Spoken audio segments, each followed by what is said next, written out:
খবর 24 সাথে আপনাকে স্বাগত। নতুন নতুন খবর জানার জন্য আমাদের চ্যানেলে চোখ রাখুন। কালীগঞ্জের ঘটনায় নিহত শিশুর পরিবারের তরফে 24 জনের নামে লিখিত অভিযোগ দায়ের করা হয়েছে থানায়। এখনো পর্যন্ত আনোয়ার শেখ, মনোয়ার শেখ, আদর শেখ এবং কালু শেখ 4 জনকে গ্রেপ্তার করেছে পুলিশ। বাকি অভিযুক্তদের খোঁজে তল্লাশি চলছে বলেই জেলা পুলিশের দাবি। অন্যদিকে এদিন সকালে ধৃত আনোয়ার শেখ সহ বাকিদের বাড়ির এলাকায় চলে পুলিশি তল্লাশি। বাঁশবাগান থেকে শুরু করে পাট খেতে তল্লাশি চালাচ্ছে পুলিশ। কোথাও কোনো বোমা, বেআইনি আগ্নেয়াস্ত্র মজুদ আছে কিনা তার খোঁজে তল্লাশি চালানো হয় পুলিশের তরফে। নিহত বাবা কর্মসূত্রে উড়িষ্যায় থাকেন। মৃত্যুর খবর পেয়ে সোমবারই ট্রেনে উড়িষ্যা থেকে রওনা দিয়েছেন তিনি।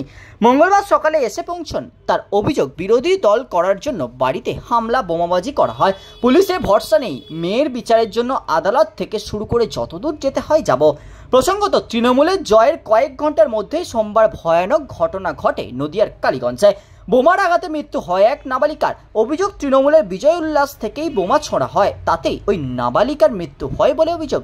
মৃতদেহ উদ্ধার করে পরিস্থিতি সামাল দেওয়ার চেষ্টা করে পুলিশ। ইতিমধ্যে এই ঘটনায় উদ্বেগ প্রকাশ করেন মুখ্যমন্ত্রী মমতা বন্দ্যোপাধ্যায়। ব্যুরো রিপোর্ট, খবর 24/7।